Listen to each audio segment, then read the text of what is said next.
భక్తివన్న ప్రేక్షకులకు శుభోదయం.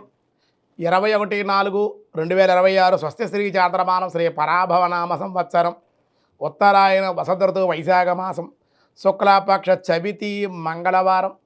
చవితి ఉదయం 8:39 వరకు, నక్షత్రం రోహిణి నక్షత్రం ఉదయం 6:20 వరకు ఉంది. అనంతరం మృగశిర నక్షత్రం ప్రారంభమైంది. వర్జం ఉదయం 11:33 నుండి 1:02 వరకు కూడా వర్జాలు ఉన్నాయి.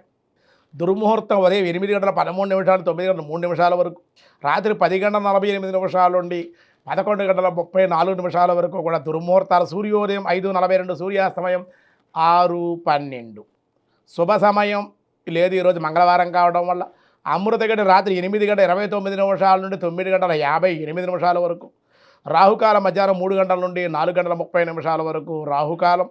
శోభన యోగం ఉంది ఈరోజు సాయంత్రం 4:52. భద్రకరణం ఉదయం 8:39, భవ రాత్రి 7:25. ఈరోజు దినారంభ చక్రంలో మేషరాశి వారికి బంధువుల కలయిక, వారితో సఖ్యత లేకపోవట, వివాదాలు ఉండే అవకాశం ఉంది. వృషభ రాశి వారికి ఎంత ధనము వచ్చినను మంచినీళ్ళ వల్లే ఖర్చు అయ్యే అవకాశం ఉంది కాబట్టి ఖర్చులు ఈరోజు నిరోధించుకుని పొదుపు పాటించడం మంచిది.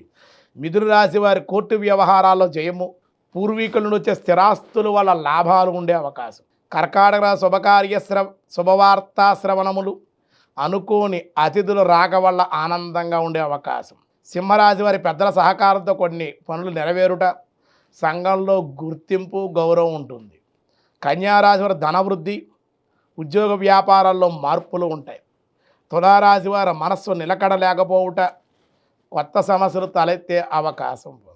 వృశ్చిక రాశి వారి రుణములు జారీయగుట, నూతనమైన గృహ వాహన లాభాలకి అవకాశం ఉంది. ధనుసు రాశి స్థిరాస్తుల విషయంలో మీకు మేలు జరిగే అవకాశం ఉంది. ఆ ప్రయత్నాల వల్ల అనుకోని జయం కూడా కలుగుతుంది.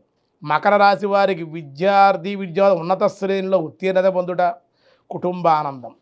కుంభరాశి వారి విందు వినోదాలు, అనుకోని ప్రయాణాలు, అనుకోని దేవాలయ దర్శనాలు కూడా చేసే అవకాశం ఈరోజు ఉంది. మీనరాశి వారి రుణములు తీరుట, కొత్త ప్రయత్నాలు చేయుట, దానివల్ల కొన్ని ప్రయోజనాలు పొందడం వల్ల కుటుంబ ఆనందాన్ని పొందే అవకాశం ఉంది. చవితి మంగళవారం కాబట్టి సాధారణమైన వ్యవహారాలకు అనుకూలం. సుబ్రహ్మణ్యేశ్వర ఆంజనేయ స్వామి ఆలయ దర్శనము, అర్చనలకు కూడా ఈరోజు అనుకూలం.